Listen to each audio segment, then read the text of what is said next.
प्रतिष्ठा रहेगी हमेशा, ये शाश्वत भी नहीं है। अश्वत्थमेनम शिविमूल मूलम,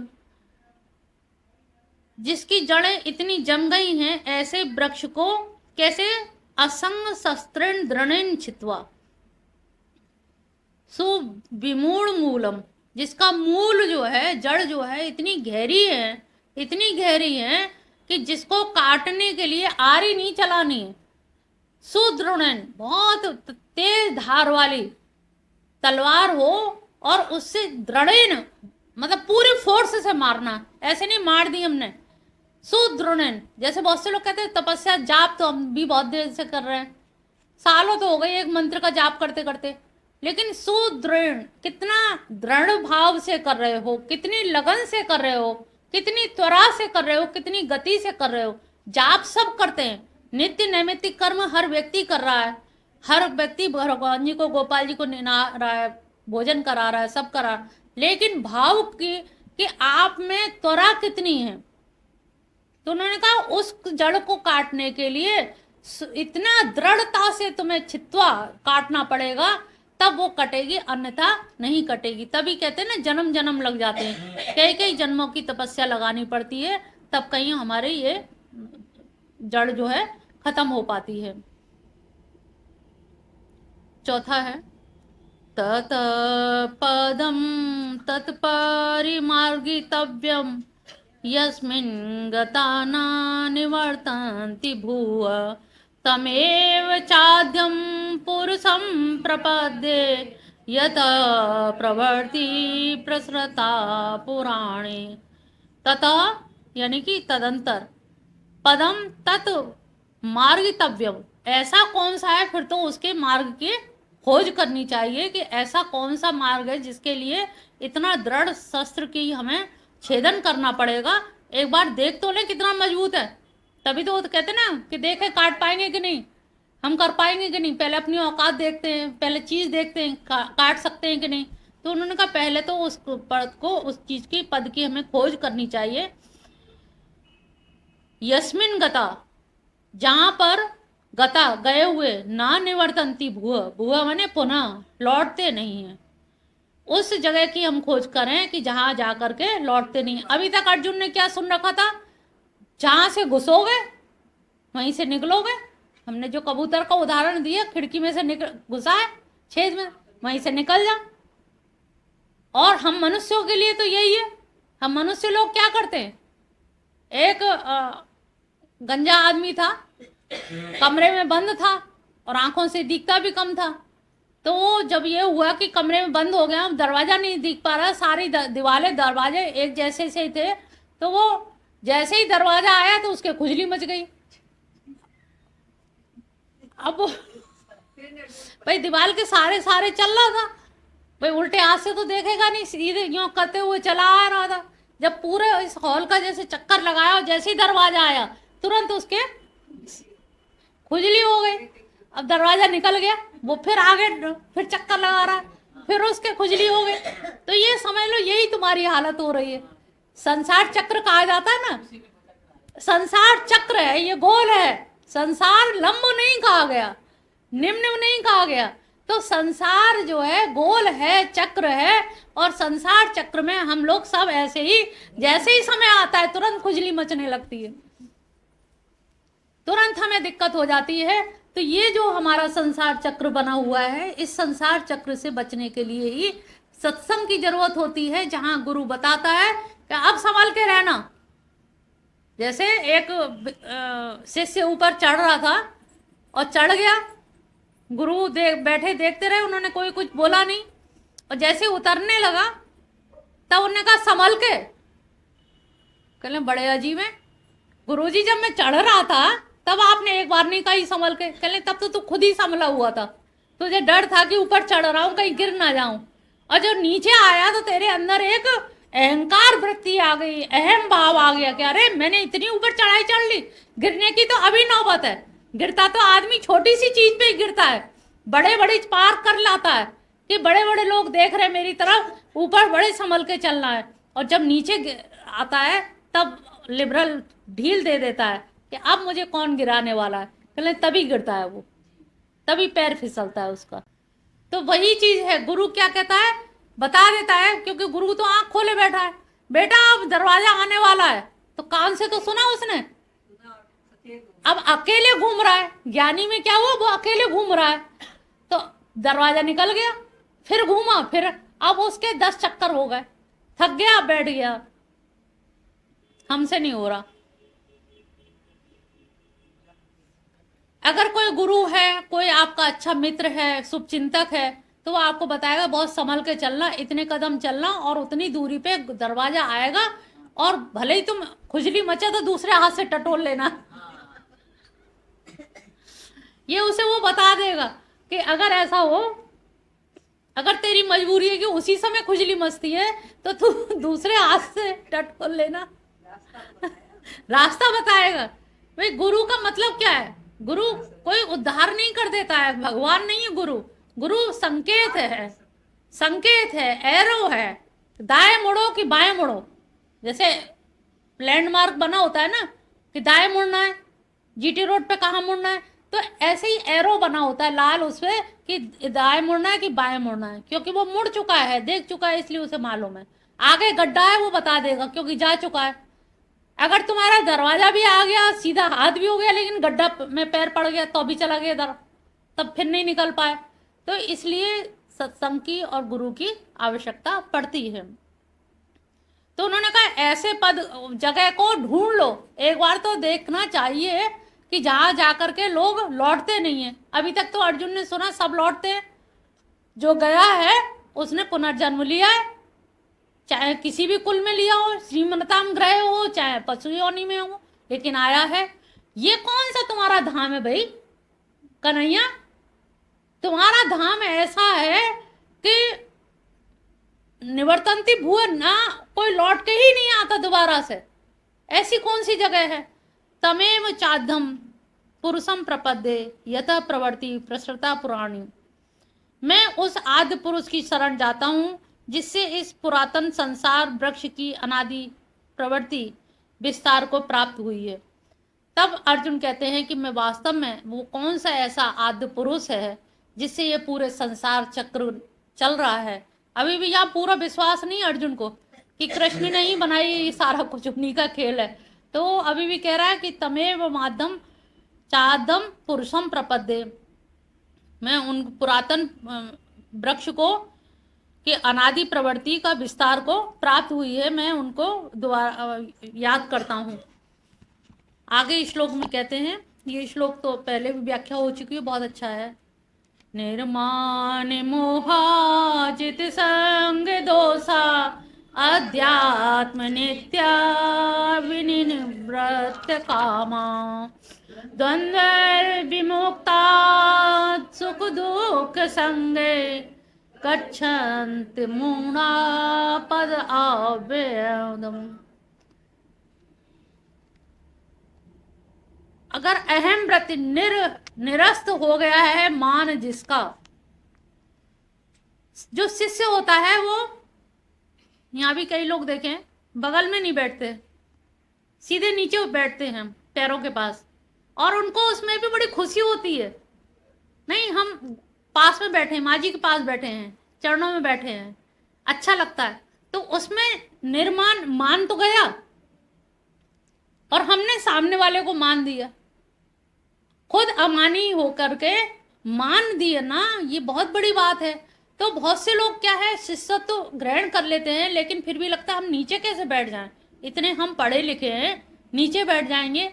लेकिन जो नीचे बैठता है उसके चेहरे की प्रफुल्लता मैंने अलग ही देखी है, उसके चेहरे की शांति, प्रसन्नता और एक कॉन्फिडेंस और एक समर्पण का भाव कि नहीं, हमने जो स्वीकार किया है तो जमाने के सामने स्वीकार किया है, उसमें नहीं छुपके कि अकेले आए तो हम नीचे बैठ गए और सब लोग बैठे हैं तो फिर हम ऊपर बैठ गए। तो ये जो चीज है निर्माण मोहा जित संग दोषा, जिसने मान को निरस्त कर दिया है, और जब मान निरस्त हो जाएगा तो मोह भी निरस्त हो जाएगा। मोह भी हमारे इन्हीं से चीजों से, आसक्ति से ही मोह होता है, और आसक्ति से ही मान होता है। मान अपमान काहे का है, इन्हीं का ही है। तो जब मान और मोह दोनों ही, तो जित संग दोषा, उसमें क्या है, आप हारते कहाँ से हो? संग मिल गया, लोगों ने कह दिया। आज लोगों ने कहा होली है, कुछ नहीं होगा मिशन में। हमने लोगों की बात मान ली, क्योंकि मन की बात थी। मन क्या है? नीचे जा रहा है, और नीचे जाने में क्या है, उसे और दूसरी जगह हुड़दंग मिलेगा, होली का हुड़दंग। तो जित संग दोषा, जिसने संग के दोष को भी जीत लिया है। संग के दोष को जीतना बहुत बड़ी तपस्या है, क्योंकि संग वाला इतना प्रमोट करता है, इतना आपको गलत रास्ते पे ले जाएगा। पहले भी एक कहानी बताई कि एक पत्नी से लड़ाई हो गई, और वो बाहर जाके टहलने लगा कि बहुत दुखी हो गया, घर से निकल गया, और रास्ते में उसका मित्र मिल गया। भाई बाहर कैसे टहल रहे हो, क्या बात है, आज भाभी जी से लड़ाई हो गई क्या? उन्हें क्या बताएं, घर के कलेश हैं और बड़े परेशान हैं हम, और रोज रोज घर के कलेश ये बर्दाश्त नहीं होते। कले तो ये कह तो तुम सही रहे हो, हम भी परेशान हैं, चलो तुम हमारे संग चलो। तो भाई यहीं पे देखो, ये सर्कस लगा हुआ, मेला लगा हुआ, दिखा के लाते, देखो तुम्हारा मन अच्छा हो जाएगा, फिर घर चले जाना। घर तो लौटना ही है भाई, घर तो कहीं जा नहीं रहा भाग के, लेकिन तुम चलो हमारे संग। पत्नी घर में ही मिलेगी, बाल बच्चे घर में ही मिलेंगे, लेकिन तुम्हारा मन अच्छा हो जाएगा। ले गए मेला तमाशा दिखाने, वहां देखा तो कुछ लोग जुआ सट्टा खेल रहे हैं। उसे थोड़ा सा आता था, ताश के पत्ते, उसने कहा नहीं इसको ऐसे चाल चल दो, ऐसे चाल। वो जीतने लगे लोग, उनने कहा अरे आप तो बहुत होशियार हो, बैठो आप भी एक चाल चल लो। बहुत मना करने पे, नहीं नहीं मैं खेलता नहीं हूँ, मेरा नियम नहीं है, बहुत मना किया। लेकिन वो 10 आदमी और वो एक अकेला मना करने वाला, उसका मित्र भी कहने अरे जाता क्या खेलने में, आए हो तुम्हारा वैसी मन में दुखी हो, घर जाके करोगे क्या, कलेश और होएगा, घर में पत्नी फिर लड़ेगी, इससे अच्छा तुम यहाँ मन बहल जाएगा तुम्हारा, भूल तो जाओगे कम से कम उस कलेश को। अब वो बैठा तो पैसे पे पैसा आने लगा, जीतता ही चला गया, जीतता चला गया। जब हार जीत पूरी हो गई, मेला खत्म हो गया, उन्होंने कहा अब इस पैसे करोगे क्या, आधा तो मेरा हो गया, मैं ना लाता तो कैसे होता, अब आधा मेरा है तो ऐसा है जो मैं कहूं मैं वो कर। अब उसे ले गया वैश्यालय, कहां से कहां पहुंच गया, फिर गए जेल खाने में, पकड़े गए गलत काम करते हुए। तो सोचिए, एक त्रुटि, घर की एक बात कभी भार मत कहिए। पति से लड़ाई हो तो मत किसी से कहिए, रो लीजिए अकेले में कृष्ण के आगे। दुनिया के आगे रोओगे तो लोग हंसेंगे, कोई अपना नहीं है, सब सहानुभूति दिखाएंगे कोरी, बाद में हंसेंगे। देखो अच्छा हुआ, खूब मजा चखा, भगवान ने खूब जवाब दिया, भगवान ने अच्छा किया। तो इसलिए रोना नहीं कभी किसी के सामने, रोना हो तो केवल टेढ़ी टांग वाले के सामने, कृष्ण के आगे रोना, बाकी किसी के आगे मत रोना। कल तुम हंसोगी तो लोग तुम पे हंसेंगे। देखो आज क्या बन ठन के निकल गई, कल तक रो रही थी और आज देखो इनकी क्या ठाट हो गए। तो इसलिए छोटी सी भी घर की कलह हो, क्लेश हो, इनको सहनशीलता आपके अंदर आनी चाहिए। सत्संग का मतलब है सहन करना, सत्संग का मतलब है आत्मसात करना, क्षमाशील बनना। घर में कोई बात भी हो गई है तो हम क्रोध ना करें, क्षमाशील बने, और उसको माफ करना आना चाहिए। हमें क्रोध करना आता है तो कहते हैं जो आदमी जितना ज्यादा क्रोधी होता है उतना ज्यादा क्षमाशील होता है। आप कभी देखो बहुत तेज गुस्सा आता है तो बहुत तेजी से लगता है अरे गलती हो, क्षमा ही कर देना। जितना पारा हाई होगा उतना ही पारा नीचे उतरेगा तेजी से। तो नीचे उतरने वाले को ध्यान रखो, पारा ऊपर आ रहा है तो आने दो, लेकिन नीचे भी उतरना सीखो कि नहीं हमें समझौता कर, पहले बोलने में हमारा कुछ नहीं जा रहा है। अगर इतना बड़ा कलेश घर का टल रहा है तो पहले बोलने में कोई दिक्कत नहीं है। तो ये क्षमाशीलता, सहनशीलता, अक्रोधी होना, ये हमारे अंदर सत्संग के ये गुण हैं कि हमें ये चीजें उतारनी चाहिए आचरण में, अपने जीवन में, जिससे हमारे संग फिर कोई भी हो, जित संग दोषा, फिर आपके संग का कोई भी दोष नहीं लगेगा। चंदन विष व्यापत नहीं, लिपटे रहत भुजंग। तो हम चंदन बने ना, कोई भी आ जाए कल अरे फराने से मत बोलना, अरे हमारे ऊपर कोई फर्क ही नहीं पड़ेगा, हम क्यों रोका टोकी करेंगे, उनसे नहीं बोलना, इनसे नहीं बोलना, सबसे बोलो और किसी से ना बोलो। बोलते हुए भी ना बोले कि समान है, बोलो लेकिन उसको कान में अंदर मन में मत जाने दो, घर मत ले जाओ। हमारा दोष कौन कराता है? आंख और कान, इन दोनों को बंद कर लो, कोई दोष ही नहीं है, एक पाप नहीं होगा तुमसे। आंख बंद कर लो और कान बंद कर लो, कहीं कुछ है ही नहीं है। तो इनको जित संग दोषा, अभी तो हम कह रहे बाहर के लोगों का संग वो करो, फिर हम कह रहे इंद्रियों का भी संग जीतो। किसी इंद्रिय का संग कर लिया, उसी इंद्रिय के संग चले जाओगे तुम यानी कि तुम्हारा मन और तुम्हारी फिर कर्मेंद्रियां, ज्ञानेंद्रियां, बुद्धि, अहंकार सब चला जाएगा। तो ये जित संग दोषा, ये बहुत बड़ी बात है कि हमें इस दोष को जीतना है और तभी हम कहीं विजय पा पाएंगे। द्वंद्व विमुक्ता, और तभी हम सारे द्वंद्व जो हैं हमारे जीवन के, राग द्वेष क्लेश और जितने भी हमारे परेशानियां हैं, दुख सुख, ये सारे के सारे द्वंद्व, द्वंद्व का मतलब है द्वय, जहाँ दो होंगे वहां पर द्वंद्व होगा, लड़ाई झगड़ा होगा ही होगा, रूठा मटकी होएगी, या तो खुश हो गए या दुखी हो गए, मित्रता करोगे या दुश्मनी करोगे, कुछ ना कुछ द्वंद्व करोगे। द्वंद्व है एक तरह से झूला, झूला इधर जाता है क्या लौट के नहीं आएगा, आएगा ना, तो यही समझ लो, यही द्वंद्व है। तो जब लौट के आना निश्चित है, पेंडुलम घड़ी क्या होती है तो क्या है, पेंडुलम इधर जाता है और इधर जाता है, और करता कहाँ है, जाता कहाँ है, अंदर ही अंदर घूमता रहता, टिक टिक टिक टिक टिक टिक टिक टिक, करता क्या है, जा कहीं नहीं रहा है। और हम लोग भी वही कर रहे हैं, हम उन्नति कुछ नहीं कर रहे हैं आध्यात्मिक, केवल टिक टिक टिक टिक कर रहे हैं, पेंडुलम की घड़ी की तरह से हिल रहे हैं। सबसे कहा अरे टाइम ही नहीं मिलता मिशन आने का, बिजी इतने, व्यस्त इतने, क्या कर रहे हो, पेंडुलम की तरह घूम रहे हो, इधर से उधर, इधर से उधर, इधर से भागते दौड़ते। बहुत सी महिला बड़ी भागती दौड़ती दिखती हैं, काम क्या कर रही हैं, अरे क्या बताएं, टाइम ही नहीं है बिल्कुल, इतने काम कर रहे हैं। तो पेंडुलम मत बनो, आगे बढ़ो। हमें हिलना डुलना, द्वंद्व में बने रहेंगे तो बने ही रह जाएंगे। सुख दुख संगय, और जो ये सुख दुख है ये द्वंद्व से मुक्त हो जाएंगे तो सुख दुख के द्वंद्व से भी अपने आप मुक्त हो जाएंगे। सुखी होते हैं तो हंस लेते हैं, दुखी होते हैं तो रो लेते हैं, तो ये रोना धोना भी, ये भी द्वंद्व है, हमें इनसे भी अलग हटना होगा। गच्छन्ते अमूढ़ा, मूढ़ा मत समझ लेना, यहाँ पर संधि विच्छेद करोगे, गच्छन्ते अमूढ़ा पद पदम अव्ययम तत, हमें उस अमूढ़ व्यक्ति, मूढ़ कौन होते हैं, मूढ़ कौन है, जो जानता है पर मानता नहीं है, और अमूढ़ कौन है, जो जानता भी है और मानता भी है। तो यहाँ पर पद संधि विच्छेद करोगे तो अमूढ़ कहा गया है। तो अमूढ़ व्यक्ति जो है वो उस अविनाशी पद को प्राप्त, पदम अव्ययम, अव्ययम माने अविनाशी, तत् माने उस अविनाशी पद को प्राप्त करते हैं।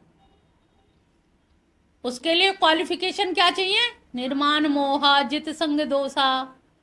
अब तुम एक पे भी खरा उतार लो अपने आप, तो अब हम उस अव्यय, हम कहते भगवान मिलते ही नहीं है, भगवान सुनते ही नहीं है, अरे तुम हो कहाँ, तुम कहीं भी नहीं हो, निर्माण मोहा नहीं है, जित संग दोषा नहीं है, द्वंद्व विमुक्ता नहीं है, दुख संग ही नहीं है, मतलब कोई चीज में तो तुम खरे नहीं उतर रहे हो। तराजू के उसमें, तराजू में तोल के देखो, पल्ले में तुम हो कहाँ, तोल लेना चाहिए। इसीलिए ये तोलन का ये एक दिन रखा गया है कि कम से कम तोल लो अपने आप को कि हम खड़े कहाँ हैं कहाँ। भगवान कृष्ण को हम दोष देते हैं कि उन्होंने हमारी सुनी नहीं, हमारे कर्म, तुम वहां उस परम पद की तरफ देख भी नहीं पा रहे हो। और परम पद की देखने के लिए क्या है, सबसे बड़ी क्वालिफिकेशन अमूढ़। अमूढ़ का मतलब है आचरण में उतारना, और अमूढ़ा जब हो जाओगे तो तब आपका ध्यान उधर की तरफ, यानी कि जो बुद्धि है वो स्थिर हो गई। अमूढ़ होने का मतलब है स्थिर बुद्धि हो गई।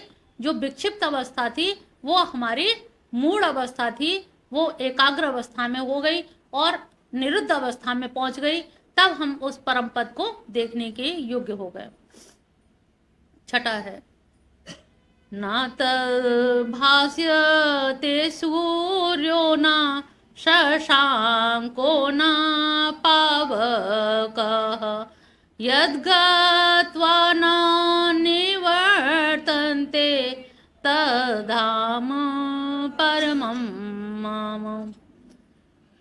जिस पद को प्राप्त होकर के, तद्धाम प्राप्त होकर के, परम मम, वो मेरा धाम जो है इतना परम है, जिसको यद गत्वा, जहां जाकर, ना निवर्तनते, लौटते नहीं है। ऐसा भी कोई धाम है? अभी तक तो अर्जुन सुनते आए कि लौटना पड़ता है, योनियों में जाना पड़ता है, कहीं ना कहीं जन्म लेना पड़ता है। तो उन्होंने कहा कि वो धाम ऐसा है मेरा परम धाम, जहाँ पर ना सूर्य भासते, ना शशांक, ना चंद्रमा, ना अग्नि, वहाँ कोई प्रकाश नहीं, क्योंकि वो स्वयं प्रकाशक है। भगवान कृष्ण किसी प्रकाश के मोहताज नहीं है। लाइट जलाएंगे तो ऐसा नहीं है। अभी देखिए बिहारी जी वगैरह पुराने मंदिर जो हैं वहाँ लाइट नहीं जलती है, लुक्का जलता है, यानी कि घी का दिया बस उसमें। तो वो स्वयं प्रकाश है। उनका जो परम धाम है उसमें ना सूर्य का प्रकाश, ना चंद्रमा का, और ना ही पावक का, अग्नि की ज्योति का कोई रहता है। यद गत्वा, जहाँ जाकर के, ना निवर्तनते, फिर कोई लौटता नहीं है, तद धाम परमम, वो धाम मेरा परम धाम है। उस धाम को उन्होंने अपना परम धाम कहा गया है। सातवां, इससे तो सभी परिचित होंगे। मामे वांशो जीव लोके जीव भूत सनातन मन षष्ठानि इंद्रियाणि प्रकृति स्थानि कर्षति। ममे वांशो, ये जीव क्या है? ये मेरा अंश है। कैसा था मेरा अंश? सनातन, शाश्वत। लेकिन इसकी बुद्धि मारी गई। कहाँ? जीव लोक में आकर, इस संसार में आके इसकी मति भ्रष्ट हो गई। ये मेरा ही अंश था और मुझे ही भूल गया। मेरा सनातन स्वरूप था, मेरे सनातन स्वरूप पे इसने अविद्या का आवरण चढ़ा दिया, अज्ञान का आवरण चढ़ा दिया, और इसने सुध भी नहीं ली। वहां जाके मनुष्य लोक में जाकर के जीव भूत, जीव लोके जीव भूत, जीव भूत के अर्थ समझ ना, वो जीवात्मा तो है, भूत माने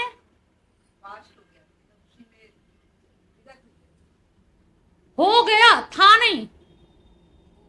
जीव लोके, जीव लोक में जीव भूत, सबसे बड़ी उसकी बुद्धि तो तब मारी गई कि जब वो जीव हो गया और था नहीं। अब तुम सोचो अपने लिए, तुमको मूढ़ क्यों कहा गया? अमूढ़ क्यों कहा जा रहा है? क्योंकि तुम मूढ़ इसलिए हो कि जीव लोके जीव भूता, जीव हो गए हो, जीव थे नहीं, इसलिए कहा जा रहा है मूढ़।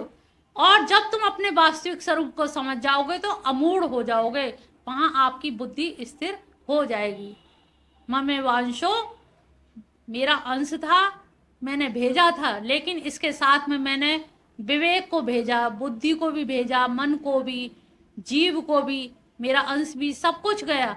लेकिन ये मेला तमाशे देखने में इतना लिपायमान हो गया, इतना लिप्त हो गया कि ये मेरे पास लौटना ही भूल गया, मेरी याद ही भूल गया। लौटना तो बहुत दूर की बात है, वो तो साधना पक्ष आ गया लौटना। तो इसने याद भी नहीं किया कि मैं कहाँ से आया हूँ, किसका पुत्र हूँ, कौन कौन है मेरा, किसके पास जाना है और काहे के लिए आए हैं, आने का क्या प्रयोजन है, जन्म क्यों लिया है, किसके लिए लिया है और कब तक के लिए लिया है। किसी को पता है अपनी आयु? लेकिन हम लोग कितना निश्चिंत होकर के जीते हैं।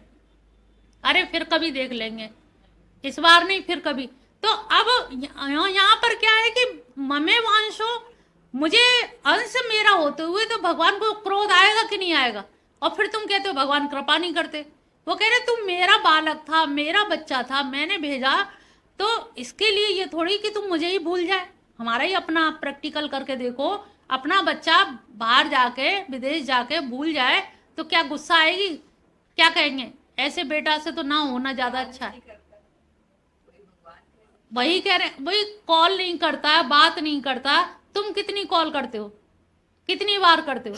तो हम जब उनका स्मरण नहीं करते तो उनका क्रोध होना या हमारे ऊपर से निगाह हटा लेना या हमारे ऊपर कृपा ना करना, ये तो अवसंभावी है, इसमें तो कहीं कोई वो है ही नहीं है।